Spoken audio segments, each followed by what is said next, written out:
चचा जीवे दीवान। अरे ओहे बेदिए बैठला ना सीता बेटी। अरे कहला सुनाला पापा जी हो माफ करू। अरे अब सीता जाई छनाया बधापुर। अरे सीता बिनु सुना भेल जनकपुर। अरे सीता बिनु सुना भेल जनकपुर।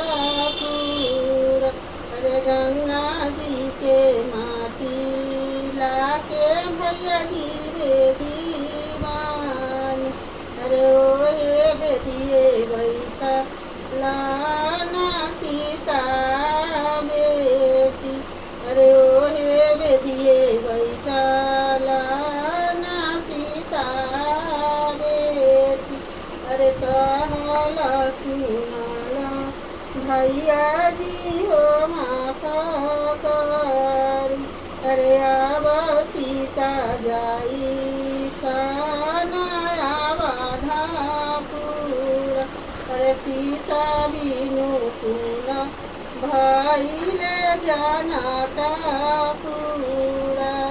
सीता बिनु सुना भइले